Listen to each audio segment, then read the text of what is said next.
জনগণের মাঝে টিকে থাকতে বা বেঁচে থাকতে যুগে যুগে রাজনৈতিক নেতারা বিভিন্ন উপাধি গ্রহণ করেছেন, কেউ স্বেচ্ছায়, কেউ বা উদ্দেশ্যমূলকভাবে।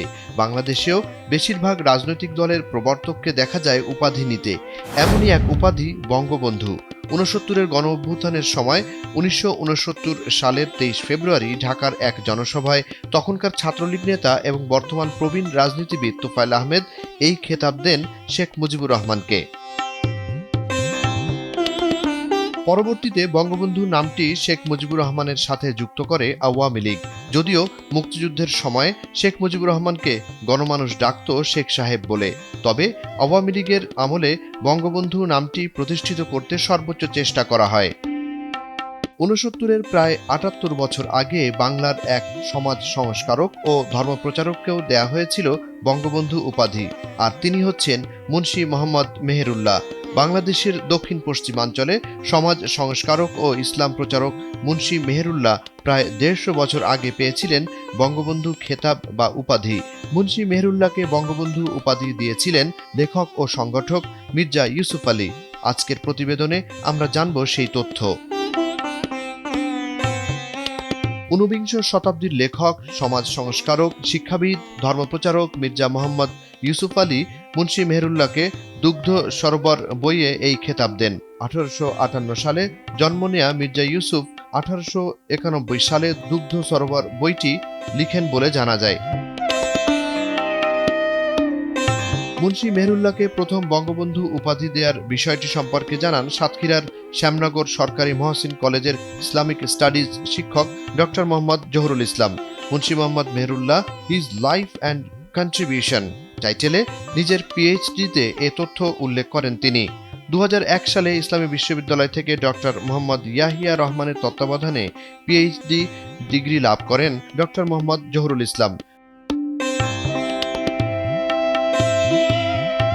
মুন্সী মেহেরুল্লাহর কর্মজীবন বর্ণনা করতে গিয়ে ডক্টর জহুরুল লেখেন, মুন্সী সাহেবের এরূপ জনপ্রিয়তা এবং বাংলার অধিবাসীদের প্রতি সমান মমত্ববোধ ও দয়া থাকার কারণে তৎকালীন সভ্য সমাজ কর্তৃক প্রদেয় বঙ্গবন্ধু উপাধি যথার্থই হয়েছে। প্রখ্যাত লেখক ও সমাজ সংস্কারক রাজশাহীর অধিবাসী মির্জা ইউসুফ আলী মুন্সী সাহেবকে বঙ্গবন্ধু উপাধিতে ভূষিত করেন। মির্জা ইউসুফ ১৮৯১ সালে রচিত তার প্রসিদ্ধ ও প্রথম মৌলিক গ্রন্থ দুগ্ধ সরোবর এর ভূমিকাতেই মুন্সী মোহাম্মদ মেহেরুল্লাহ সাহেবকে বঙ্গবন্ধু নামে আখ্যায়িত করেন। ডক্টর জহুরুল ইসলামের বর্ণনায় মির্জা ইউসুফের উক্ত গ্রন্থে সমকালীন মুসলিম বাংলার উন্নয়নমূলক যে মহাপরিকল্পনা উত্থাপিত হয় তার পুরোগামী হিসেবে সমকালীন বঙ্গবন্ধু মুন্সী মোহাম্মদ মেহেরুল্লাহর নাম উল্লেখ করা হয়েছে। এক প্রশ্নের জবাবে ডক্টর জহুরুল বলেন, থিসিস পেপারের ওপর আয়োজিত সেমিনারে পিএইচডি কমিটির সভাপতি তখনকার উপাচার্য ডক্টর মোস্তাফিজুর রহমান আমাকে প্রশ্ন করেন, মুন্সী মেহেরুল্লাহ বঙ্গবন্ধু হলেন কিভাবে? আমি রেফারেন্স সহ উত্তর দিয়ে ডক্টর মোস্তাফিজুর সহ সেখানে উপস্থিত শতাধিক স্কলার ও মাস্টার্স লেভেলের শতিনেক শিক্ষার্থীকে সন্তুষ্ট করতে সক্ষম হই। যথাযথ উত্তর না দিতে পারলে আমাকে পিএইচডি ডিগ্রি দেয়া হতো না। মুন্সী মেহেরুল্লাহ যে বাংলার প্রথম বঙ্গবন্ধু এ কথা লিখেছেন কবি মতিউর রহমান মল্লিকও। ঢাকা ভিত্তিক প্রেক্ষণ সাহিত্য সংগঠন ১৯৯৬ সালের নভেম্বরে মুন্সী মেহেরুল্লাহ স্মরণ সংখ্যা প্রকাশ করে। সেখানে প্রকাশিত বঙ্গবন্ধু মোহাম্মদ মেহেরুল্লাহ শীর্ষক নিবন্ধে তিনি মির্জা ইউসুফ আলী যে মুন্সী মেহেরুল্লাহকে প্রথম বঙ্গবন্ধু উপাধি দেন এ কথা জানান। এবার আমরা জানব কে ছিলেন এই মুন্সী মেহেরুল্লাহ। মুন্সী মেহেরুল্লাহ ১৮৬১ সালের ২৬ ডিসেম্বর বর্তমান ঝিনাইদহ জেলার কালীগঞ্জ উপজেলার ঘোপ গ্রামে নানাবাড়িতে জন্ম নেন। তার বেড়ে ওঠা শৈশব কৈশোর কেটেছে যশোর শহরের ৬-৭ কিলোমিটার পশ্চিমে ছাতিয়ানতলা গ্রামে বাবার বাড়িতে। মাত্র ৫ বছর বয়সে বাবা মুন্সী মোহাম্মদ ওয়ারেস উদ্দিনকে হারান তিনি। বই ও পত্রপত্রিকায় প্রকাশিত নিবন্ধ থেকে জানা যায় প্রাতিষ্ঠানিক শিক্ষা তেমন একটা পাননি মেহেরুল্লাহ। সামান্য আরবি, ফার্সি ও উর্দু শিখেছিলেন। এ শিক্ষায় ছোট এক চাকরি পান যশোর জেলা বোর্ডে। কিন্তু স্বাধীনচেতা মেহেরুল্লাহ কিছুদিন পরই চাকরি ছেড়ে যশোরের দড়াটানা মোড়ে দিয়ে বসেন এক দর্জির দোকান। এ সময় বাংলা মুল্লুকে খ্রিস্টান মিশনারি তৎপরতা চালাতো ব্রিটিশরা।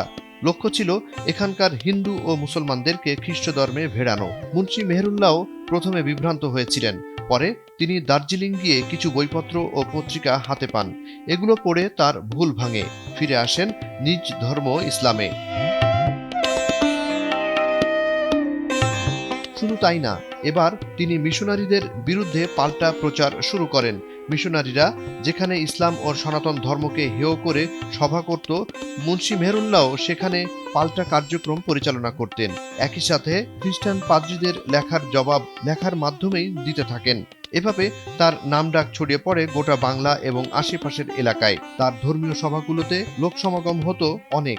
কারো কারো মতে এখনকার ওয়াজ মাহফিল নামে খ্যাত অনুষ্ঠান প্রবর্তন করেছিলেন মুন্সি মেহেরুল্লাহ।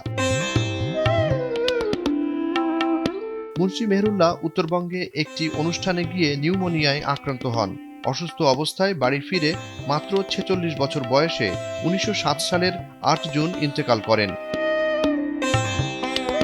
মুন্সি মেহেরুল্লাহর নামে নামকরণ। যশোরে মুন্সি মেহেরুল্লাহর নামে বেশ কিছু স্থাপনা, স্থান ও সড়ক রয়েছে। এর মধ্যে যশোর শহরের কেন্দ্রস্থলে অবস্থিত টাউন হল মাঠের নামকরণ করা হয়েছে মুন্সি মেহেরুল্লাহ ময়দান। সড়কের পাশাপাশি একটি রেল স্টেশনও রয়েছে তার নামে। আছে বাড়ির পাশে মুন্সি মেহেরুল্লাহ একাডেমি নামে একটি প্রতিষ্ঠান, যেটি জীবদ্দশায় প্রতিষ্ঠা করেছিলেন মুন্সি মেহেরুল্লাহ নিজেই। সম্প্রতি যশোর বিজ্ঞান ও প্রযুক্তি বিশ্ববিদ্যালয়ের নবনির্মিত একটি ছাত্রাবাসের নাম করা হয়েছে মুন্সি মেহেরুল্লাহর নামে। জুনায়েদ আলী সাকি, বৈশাখী সংবাদ।